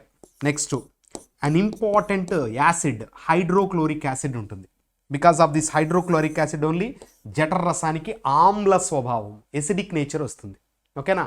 So very powerful, very strong అనమాట. 0.9 నుంచి 1.1 pH ఉంటుంది. అంత స్ట్రాంగ్ యాసిడ్ రిలీజ్ అవుతుంది ఇక్కడ. You know it can dissolve even bones also, ఎముకలను కూడా కరిగించగలిగినటువంటి సామర్థ్యం ఉండేది. తర్వాత ఇంపార్టెంట్ ఎంజైమ్, మూడో కాంపోనెంట్గా పెప్సినోజన్ అనే ఫామ్లో రిలీజ్ అవుతుంది. దాన్ని పెప్సిన్గా హైడ్రోక్లోరిక్ యాసిడ్ మారుస్తుంది. సో ఈ యొక్క పెప్సిన్ అనేటటువంటిది ప్రోటీన్ల పైన పనిచేస్తుంది. అదే చిన్నపిల్లల జీర్ణాశయంలో అయితే స్పెషల్గా వచ్చే మరొక ఎంజైము రెనిన్. ఓకేనా? ఇక వీటితో పాటుగా చాలా తక్కువ మొత్తంలో గ్యాస్ట్రిక్ లైపేజ్ అనేటటువంటిది కూడా రిలీజ్ అవుతుంది. గ్యాస్ట్రిక్ లైపేజ్ చాలా నెగ్లిజిబుల్ కాన్సన్ట్రేషన్ ఇది, అందుకనే ఫ్యాట్ డైజెషన్ ఇక్కడ ఇనిషియేట్ కాదు. ఓకేనా? ప్రోటీన్స్ కోసం మాత్రం పెప్సిన్ వస్తుంది. కాబట్టి ప్రోటీన్ డైజెషన్ ఎక్కడ స్టార్ట్ అవుతుందంటే జీర్ణాశయంలో, స్టమక్లో స్టార్ట్ అవుతుంది. మరి ఇక్కడ మనం చూసుకున్నప్పుడు ఇచ్చిన ఆప్షన్స్ చూడండి ఎలా ఇచ్చున్నాడు. చాలా మనకు అంటే కొంత లాజికల్గా ఇక్కడ అడిగాడు. Potassium chloride, sulphuric acid, hydrochloric acid, sodium chloride. Potassium chloride, sulphuric ఆమ్లము, హైడ్రోక్లోరిక్ ఆమ్లము, సోడియం క్లోరైడ్ అంటున్నాడు. మరి సోడియం క్లోరైడ్ తీసుకుంటే ఇది కూడా ఎలక్ట్రోలైట్, ఎందుకంటే Na+Cl- కన్వర్ట్ అవుతుంది. తర్వాత పొటాషియం క్లోరైడ్ తీసుకుంటే K+Cl- కన్వర్ట్ అవుతుంది. ఓకేనా? హైడ్రోక్లోరిక్ యాసిడ్ ఆల్రెడీ ఉండే కాంపోనెంట్. అంటే ఇక్కడ పొటాషియం క్లోరైడ్ కానీ, హైడ్రోక్లోరిక్ యాసిడ్ కానీ, సోడియం క్లోరైడ్ కానీ ఏం చేయాలి మనము? We have to consider them as electrolytes. అంటే ఎక్సెప్ట్ హైడ్రోక్లోరిక్ యాసిడ్ తప్ప మిగతా రెండింటిని మనం ఏం చేయాలా? ఎలక్ట్రోలైట్స్ కింద కన్సిడర్ చేసుకొని ఆన్సర్ చేయాల్సిన అవసరం ఉంటుంది. ఓకేనా? సో కాబట్టి మీరు ఇక్కడ ఇచ్చిన క్వశ్చన్ రాంగ్ ఏమో అనుకోవచ్చు. నాట్ సెక్రీటెడ్ అన్నాడు. నాట్ సెక్రీటెడ్ కాదు, నాట్ ఉండకూడదు. Which of the following is secreted by the stomach అని వస్తుంది. అప్పుడు మనము హైడ్రోక్లోరిక్ ఆమ్లం ఆన్సర్ పెట్టాలి అనే ఆలోచన మనకు వస్తుంది. కానీ ఇక్కడ that is not at all the correct assumption. Okay, ఎందుకు కాదు అంటే ఎలక్ట్రోలైట్స్ని బేస్ చేసుకొని లాజికల్గా మనకు అడిగినటువంటి క్వశ్చన్ అది. Clear? So that's why answer for this question is option B, sulphuric acid. Option B, sulphuric ఆమ్లం అనేది సరి అయినటువంటి సమాధానం అవుతుంది. అర్థమైందా? సో ఈ వేలో క్వశ్చన్స్ వచ్చినప్పుడు చాలా కేర్ఫుల్గా దానికి సంబంధించి స్టడీ చేయండి. ఓకేనా? నాట్ అని అంటున్నాడు నెగిటివ్గా, పాజిటివ్ ఆప్షన్ మనకి ఇక్కడ కనబడుతోంది, but it is not the right answer for the question. Clear? So answer is sulphuric acid. ఓకేనా? తర్వాత ప్రోటీన్ డైజెషన్ ఇనిషియేషన్ ఎక్కడ జరుగుతుందంటే స్టమక్లో. అదే కార్బోహైడ్రేట్స్ అయితే బకల్ క్యావిటీ, అదే ఫ్యాట్స్ అయితే స్మాల్ ఇంటెస్టైన్లో జరుగుతుంది. క్లియర్? సో రెనిన్ ఏం చేస్తుంది? పాలను పెరుగుగా మారుస్తుంది. ఈ పాలను పెరుగుగా మార్చడంలో ఒక మినరల్ కూడా హెల్ప్ అవుతుంది, దట్ ఈస్ కాల్డ్ కాల్షియం. ఓకేనా? సో అది చిన్నపిల్లల్లో మాత్రమే రిలీజ్ అయ్యే ఎంజైము రెనిన్, గుర్తుపెట్టుకోండి, పెద్దవాళ్ళల్లో ఉండదు. Clear? That's about. Now answer for the question is option B, sulphuric acid. Next question. The topmost skin layer that is exposed in a human body is called. మానవ శరీరంలో బహిర్గతమయ్యే అత్యంత పై చర్మ పొరను ఏమని అంటారు అంటున్నాడు. ఓకే, సో ఇక్కడ స్కిన్కి సంబంధించిన స్ట్రక్చర్ తీసుకున్నప్పుడు జనరల్గా మనకు స్కిన్ తీసుకుంటే, okay, so we have got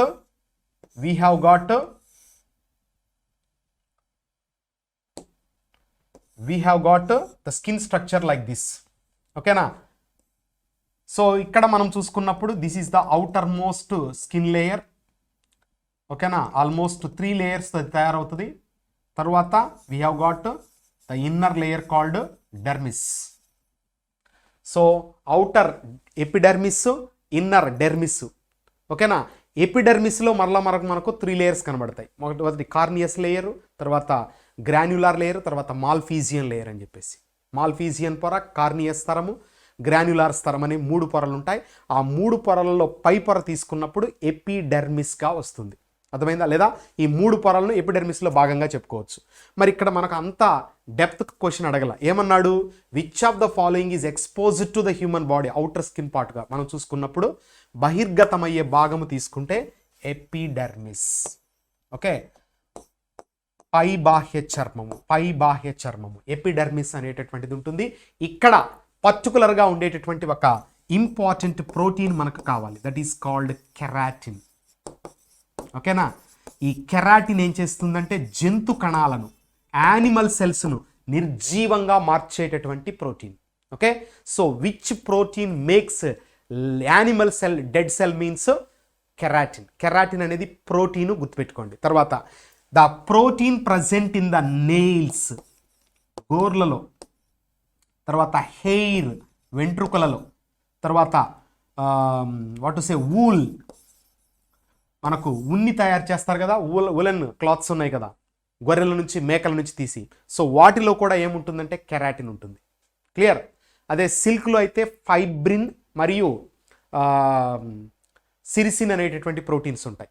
అక్కడ ఆ పర్టికులర్ ప్రోటీన్స్ వల్ల పట్టుకు నాణ్యత, మరి ఇక్కడ కెరాటిన్ అనేటటువంటి ప్రోటీన్ వల్ల ఈ ఊలుకు నాణ్యత రావడం అనేటటువంటిది జరుగుతుంది. ఓకేనా, సో ఇది జంతువుల పరంగా. మరి మొక్కలకు సంబంధించి తీసుకుంటే మొక్కలను నిర్జీవంగా మార్చేటటువంటి పదార్థం ఏంటంటే lignin. So lignin is a carbohydrate that makes plant cell as a dead cell. ఓకేనా, నిర్జీవ కణంగా వృక్ష కణాన్ని మార్చే సామర్థ్యం ఉన్నటువంటి కార్బోహైడ్రేట్ లిగ్నిన్. గుర్తుపెట్టుకోండి, వెరీ వెరీ ఇంపార్టెంట్. తర్వాత స్కిన్లో ఉండేటటువంటి మరొక బిట్, స్కిన్కు కలర్ ఇచ్చేది ఎవరు అంటాడు. So melanin. సో మెలనిన్ అనేటటువంటి వర్ణక పదార్థం ఉంటుంది. ఓకేనా, ఈ మెలనిన్ అధికంగా ఉంటే నల్లగా ఉంటాం, తక్కువగా ఉంటే తెల్లగా ఉంటాం, మీడియంగా ఉంటే మీడియం కాంప్లెక్షన్లో మనకు ఉంటుంది. సో ఈక్వేటర్కు దగ్గరగా ఉన్నటువంటి ఏరియాస్ మొత్తము కూడా స్కిన్ కలర్ నల్లగా ఉండడం అనేది కామను. ఎందుకంటే ఇది సన్లైట్కి ఎక్స్పోజ్ అయినప్పుడు డిసోసియేట్ అయిపోయి మొత్తం స్కిన్ అంతా కూడా బ్లాక్ కలర్, డార్కిష్ కలర్లోకి మారుతుంది. దట్ ఈస్ కాల్డ్ ట్యానింగ్ అని పిలుస్తాం. And it will protect us from the harmful effects of the UV rays. అతినీల లోహిత కిరణాల బారి నుంచి ఏం చేస్తుంది? మనల్ని రక్షిస్తుంది అనమాట. అర్థమైందా? So that is another important bit మనం ఇక్కడ పర్టికులర్గా గుర్తుపెట్టుకోవాల్సింది. Clear? Next question, which of the following is the highest peak of southern India? క్రింది పేర్కొన్న ఏది దక్షిణ భారతదేశంలో అత్యంత ఎత్తైన శిఖరం? So it's a geographical question, no doubt Anamudi శిఖరం. So option D is the right answer for this question. NTPC stage 2కు సంబంధించి 2017 జనవరి 19th షిఫ్ట్ 1కు సంబంధించినటువంటి బయాలజీ క్వశ్చన్స్ యొక్క బైలింగ్వల్ వీడియో ఎక్స్ప్లెనేషన్ చూద్దాం. So here comes your first question on the screen. Plasma which is one of the bloods constituent is a, రక్తంలో భాగమైన plasma ఒక డాష్ అంటున్నాడు. ఓకే, సో మరి మొత్తం రక్తానికి సంబంధించి తీసుకున్నప్పుడు ఇంపార్టెంట్ ఎన్సీఆర్టీ బిట్స్ గుర్తుపెట్టుకోండి. First one, the river of life. Okay, జీవమునకు నది. రివర్ ఆఫ్ లైఫ్ అని దేని పిలుస్తారు? బ్లడ్ను పిలుస్తారు. Next, fluid connective tissue. ద్రవరూప సంయోజక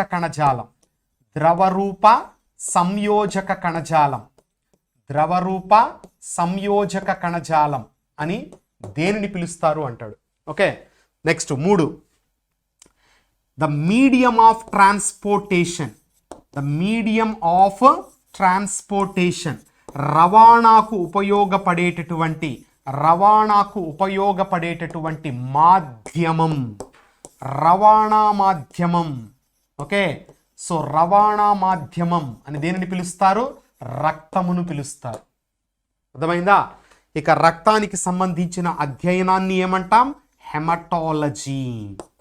okay, so the study of blood and it's components is called what? Haematology అని పిలుస్తారు. రైట్? మరి ఇక్కడ రక్తం అనేది ద్రవరూప సంయోజక కణజాలము. ఇందులో రెండు భాగాలు ఉంటాయి. ఓకేనా? ద్రవ భాగము, the liquid part and solid part. Okay, so solid part ఘన భాగం ఉంటుంది. క్లియర్? సో ద్రవ భాగానికి వచ్చినప్పుడు ద్రవ భాగాన్ని ప్లాస్మా అని పిలుస్తాం. రక్తము యొక్క మాత్రిక, matrix of blood, matrix of blood అని దేన్ని అంటారంటే ప్లాస్మా అని పిలుస్తారు. ఘన రూపానికి వచ్చినప్పుడు, సాలిడ్ ఫామ్కి వచ్చినప్పుడు బ్లడ్ సెల్స్, రక్త కణాలు అనేటటువంటివి ఉంటాయి. మొత్తము రక్తంలో 55%, 55% ప్లాస్మా ఉంటే 45% బ్లడ్ సెల్స్ అనేటటువంటివి ఇక్కడ మనకు పర్టికులర్గా కనబడతాయి. ఓకే, సో మరి ఇక్కడ అడిగిన క్వశ్చన్ ప్రకారం చూసుకున్నప్పుడు ప్లాస్మా అనేటటువంటిది ఏంటి? It is a liquid. Okay, so ఇది ప్రత్యేకంగా కొన్ని రకాల ప్రోటీన్స్ను కలిగి ఉంటుంది. ఆ ప్రోటీన్స్ లేకుండా ఉన్నటువంటి ఆ లిక్విడ్నే మనం ఏమంటాం? సీరం అని పిలుస్తారు. సో గుర్తుపెట్టుకోండి, రక్తము గడ్డ కట్టక ముందు సేకరిస్తే అది ప్లాస్మా, రక్తము గడ్డ కట్టిన తరువాత సేకరిస్తే దానిని సీరం అంటారు. So the fluid which is collected without allowing blood to clot, the fluid which is collected after allowing blood to clot, plasma minus proteins is equal to serum, serum plus proteins is equal to plasma. Okay, సింపుల్గా ఆ ఫార్ములానే గుర్తుపెట్టుకోండి. Clear? So that is about this. Option C is the right answer. Cell అనేది it is the basic unit of life. Muscle కండరానికి సంబంధించి తీసుకున్నప్పుడు మనకు as per the latest NCERT text book more than 550 muscles అనేటటువంటివి మన బాడీలో కనబడతాయి.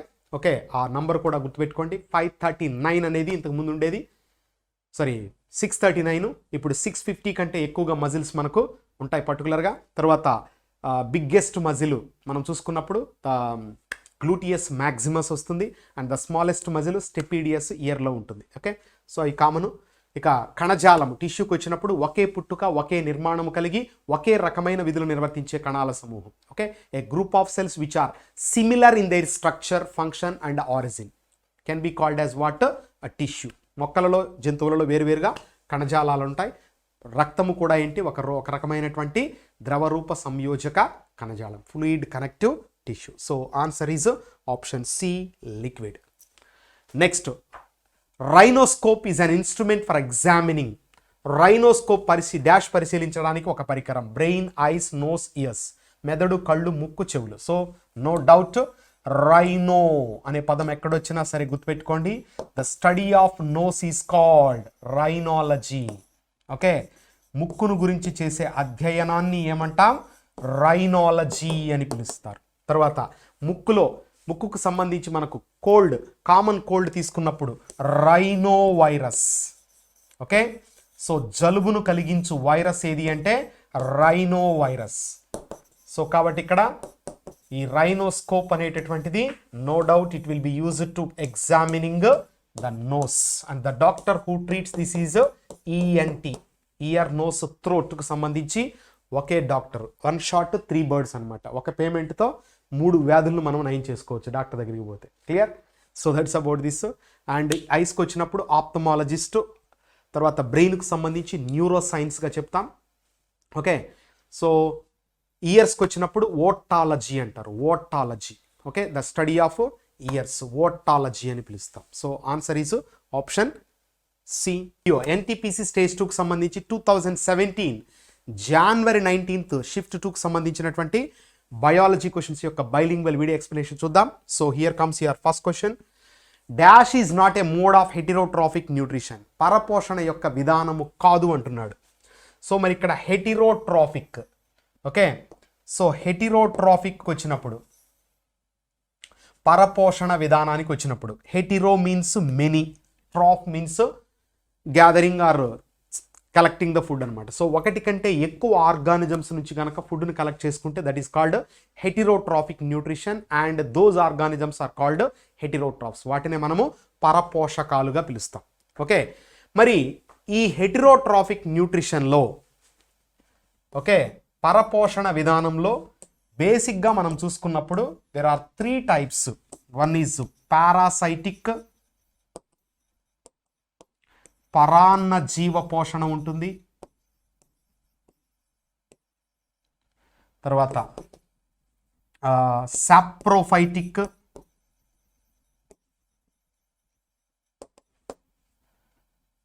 పూతికాహార పోషణ అంటాం, హోలోజాయిక్, జాంతవ భక్షణ అంటారు. ఇవి 3 టైప్స్ దేనిలో, ఈ యొక్క పరపోషణలో. ఇక్కడ పారాసైటిక్ తీసుకుంటే, పారా అంటే బై ద సైడ్ అనమాట, సైడ్ అంటే ఫుడ్ గ్రెయిన్, అంటే ఒక ఫుడ్ గ్రెయిన్ను 2 ఆర్గానిజమ్స్ ఏం చేస్తాయి, షేర్ చేసుకుంటాయి. అంటే ఒక కూల్ డ్రింక్ 2 స్ట్రాలు తాగడం, అర్థమైందా, ఒక ఐస్ క్రీము 2 నాలుకలు, అలా అనమాట. సో ఒక జీవి ఒక ఫుడ్ని కలెక్ట్ చేసుకుంటే దాని మీద డిపెండ్ అయ్యి వేరే జీవి బతకడం, దట్ ఈస్ కాల్డ్ పారాసైటిక్. అంటే ఒక సజీవి పైన ఇంకొక సజీవి, ఒక లివింగ్ ఆర్గానిజం పైన ఇంకొక లివింగ్ ఆర్గానిజం సర్వైవ్ అవడమే పారాసైటిక్. ఇక్కడ మనకు పారాసైట్ పరాన్న జీవి ఉంటుంది, పరాన్న జీవి బతికేదాన్నే మనం ఏమంటాం, హోస్ట్, ఆతిథేయిగా పిలుస్తారు. రైట్. ఇక సాప్రోఫైటిక్ వచ్చినప్పుడు, సాప్రో మీన్స్ రోటన్, కుళ్ళిపోయినటువంటి, ఫైటా మీన్స్ ప్లాంట్, కుళ్ళిపోయినటువంటి వాటి మీద ఆధారపడి జీవించేవి. మరి ఇక్కడ ఒక లివింగ్ ఆర్గానిజం ఏం చేస్తుంది, ఒక నాన్ లివింగ్ మీద డిపెండ్ అవుతుంది. ఇక్కడ ఫైటా అంటున్నాం కాబట్టి ప్లాంట్ వస్తుంది. ప్లాంట్ వచ్చింది అంటే ఎగ్జాంపుల్ ఫంగై. ఓకే, సో మరి ఫంగై అంటే బూజ్ అని పిలుస్తాం. బూజ్ అంటే గోడకు పట్టే బూజు కాదు, టమాటాకి కొబ్బరికి వాటికి పట్టేటటువంటి బూజు, వీటినే మనము శిలీంధ్రాలు అని పిలుస్తారు, శిలీంధ్రాలు. ఓకే, సో ఇవి recyclers of the earth, natural scavengers of the earth. So పునఃచక్రీయదారులు, తర్వాత పారిశుద్ధ్య కార్మికులుగా వేటిని పిలుస్తామంటే శిలీంధ్రాలను పిలుస్తాం. ఈవెన్ క్రోస్ కానీ, కాకులు కానీ, తర్వాత రాబందులు, వల్చర్స్ కానీ, ఇవి కూడా ఎగ్జాంపుల్స్కి వస్తాయి. ఫాక్స్, నక్కలు కానీ. నెక్స్ట్ జాంతవ భక్షణ, హోలోజాయిక్ అంటే, హోలో అంటే టోటల్, జోయిన్ మీన్స్ యానిమల్, మొత్తము జంతువును ఆహారంగా తీసుకోవడాన్ని ఏమంటారంటే హోలోజాయిక్ అని పిలుస్తారు. మరలా ఈ హోలోజాయిక్లో మొక్కలను మాత్రమే తింటే హెర్బివోర్స్ అని, జంతువులను తింటే కార్నివోర్స్ మాంసాహారులని, రెండింటిని తింటే ఆమ్నివోర్స్ సర్వభక్షకాలుగా చెప్తాం. ఇది overall classification of heterotrophic nutrition. So మరి ఇక్కడ దానికి సంబంధము లేనిది అంటున్నాడు, విధానము కానిది అంటున్నాడు, దట్ ఈస్ నో డౌట్ స్వయం పోషణ, autotrophic nutrition. Okay, so autotrophic అంటే auto means self, troph means gaining or synthesising, తమంతట తాముగా ఆహారాన్ని తయారు చేసుకుంటే దానిని ఆటోట్రాఫిక్ న్యూట్రిషన్ అంటారు. Best example all green plants and photosynthetic bacteria, కిరణజన్య సంయోగక్రియ జరపగలిగే బ్యాక్టీరియా కావచ్చు, తర్వాత కీమో ఆటోట్రాఫ్స్ కొన్ని ఉన్నాయి, రసాయన స్వయం పోషకాలు, రసాయన పదార్థాలను ఉపయోగించుకొని రసాయన బంధాలను విడగొట్టడం ద్వారా వచ్చే శక్తితో అవి బతుకుతాయి, వాటిని కీమో ఆటోట్రాఫ్స్గా చెప్పవచ్చు. Clear? So that's about the first question. Next, the contraction and expansion of the walls of food pipe is called dash movement. ఆహార నాళము యొక్క గోడల సంకోచ మరియు వ్యాకోచ కదలిక డాష్ చలనము అంటారు అంటున్నాడు. సో ఇక్కడ మొత్తము ఆహార నాళము తీసుకుంటే ఆల్మోస్ట్ ద డైజెస్టివ్ ట్రాక్ మనం చూసుకున్నప్పుడు 9 మీటర్స్ పైన లెంత్ ఉంటుంది అనమాట. సో ఈ మొత్తము అంతా కూడా మజిల్స్తో మేకప్ అవుతుంది. సో దట్ ఫుడ్ ఏమవుతుంది, ఆ మజిల్ మూమెంట్ వల్ల ముందుకు కదులుతూ డైజెస్ట్ అవుతూ ఫైనల్లీ అన్డైజెస్టెడ్ ఫుడ్, జీర్ణము కాని ఆహారమైనటువంటి ఫీసస్ లేదా స్టూల్ అదేమవుతుంది, బయటకు విసర్జిస్తాం, అవునా. సో మరి ఈ మొత్తము ప్రాసెస్ జరగడంలో ఇక్కడ మూమెంట్స్ అనేటటువంటివి ఉంటాయి. So those movements that are created by the muscles of the alimentary canal. Okay, ఆహార నాళములో ఉండే కండరాల సంకోచ వ్యాకోచాల ద్వారా ఉత్పత్తి అయ్యేటటువంటి ఆ చలనాలను ఏమంటామంటే పెరిస్టాలిసిస్. ఓకే, పెరిస్టాలిసిస్ అని పిలుస్తాం, పెరిస్టాలిటిక్ చలనాలు.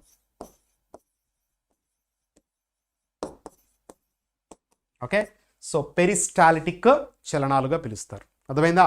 ఇక గ్యాస్ట్రిక్ జ్యూస్ అనేది జీర్ణాశయం స్టమక్లో రిలీజ్ అవుతుంది. ఆసిలేటెడ్ డోలనం కాదు. డయాస్టోలిక్ సిస్టోలిక్ అనేది మనకు హార్ట్కు సంబంధించి వస్తుంది. ఓకేనా? So that's about the answer for this question is peristalsis. గుర్తుపెట్టుకోండి.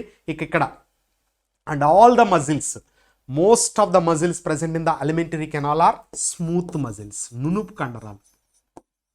Okay, so all muscles, most of the muscles that are associated with is నునుపు కండరాలు, స్మూత్ మజిల్స్. ఇవి ఇన్వాలంటరీ మజిల్స్, వాటి యొక్క మూమెంట్ అనేది మన కంట్రోల్లో ఉండదు. Okay, so that is about explanation regarding this. Now option A is the right answer for this question. Next question. Biosphere reserves are most appropriately described as. Biosphere reserves లేదా జీవావరణ నిల్వలు దేనికోసం చాలా సముచితంగా వర్ణించబడ్డాయి అన్నాడు. సో మరి ఏంటండి ఈ యొక్క biosphere reserves? As the name itself సజెస్టర్స్, biosphere reserve, bios life, sphere ఒక పర్టికులర్ ఏరియా. ఓకే, రిజర్వ్ అక్కడ పర్టికులర్గా అధిక మొత్తంలో ఈ జీవరాశి ఉండేటటువంటి ప్రాంతం. అలా ఏ ఏరియాస్ అయితే హైయెస్ట్ ఫ్లోరా ఫానాతో కంప్లీట్గా ఇక్కడ ఫుల్ ప్లెడ్జ్డ్గా ప్యాక్ అయి ఉంటాయో అటువంటి ఏరియాస్ని ఏమంటాము? బయోస్పియర్ రిజర్వ్స్గా పిలుస్తారు.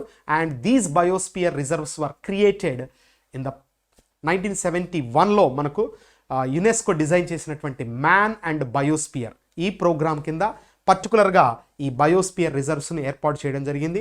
సో దీని పరంగా మనం చూసుకుంటే మొత్తము భారతదేశంలో 18 బయోస్పియర్ రిజర్వ్స్ ఉన్నాయి. ఓకేనా? 18 బయోస్పియర్ రిజర్వ్స్లో 12 అవుట్ ఆఫ్ 18 12 బయోస్పియర్ రిజర్వ్స్ని ఏం చేశారు? UNESCO man and biosphere programme కింద యునెస్కో బయోస్పియర్ రిజర్వ్ సెంటర్స్గా వాటిని ఐడెంటిఫై చేయడం అనేటటువంటిది జరిగింది. ఓకే, అలా 2020లో పన్నా బయోస్పియర్ రిజర్వ్ను యునెస్కో లిస్ట్లో చేర్చడం అనేటటువంటిది జరిగింది. ఓకే, సో మొట్టమొదటిగా మనకు నీలగిరి 1986లో ఫామ్ అయింది. సో అది that is the first biosphere reserve in India. So ఇది 1971లో స్టార్ట్ అయినటువంటి మ్యాన్ అండ్ బయోస్పియర్. ఎవరు స్టార్ట్ చేశారు? ఇది UNESCO. Okay, so UNESCO has started this man and biosphere programme. Clear? So total 18, 12 మాత్రం ఆ లిస్ట్లో మనకు పర్టికులర్గా ఉన్నాయి. మరి ఈ biosphere reserves most appropriately described as అంటున్నాడు. సో ఇక్కడ మనం చూసుకుంటే బయోగ్యాస్ ప్రొడక్షన్ సైట్స్, బయోగ్యాస్ ఉత్పత్తి ప్రదేశాలు, మినరల్ డెఫిషిట్ రిజర్వ్స్, ఖనిజ లోప నిల్వలు ఉండేవి, తర్వాత learning sites for sustainable development, సుస్థిర అభివృద్ధి కోసం ప్రదేశాల అధ్యయనం, అటవీ నిర్మూలన ద్వారా ప్రభావితమైన ప్రదేశాలు. సో అటవీ నిర్మూలత కాదు, ఖనిజాల లోపం కాదు, బయోగ్యాస్ కాదు. Okay, so answer for this question learning sites for the sustainable development, సుస్థిర అభివృద్ధికి సంబంధించిన అధ్యయన ప్రదేశాలుగా ఈ బయోస్పియర్ రిజర్వ్స్ను చెప్తారు. So answer is option C.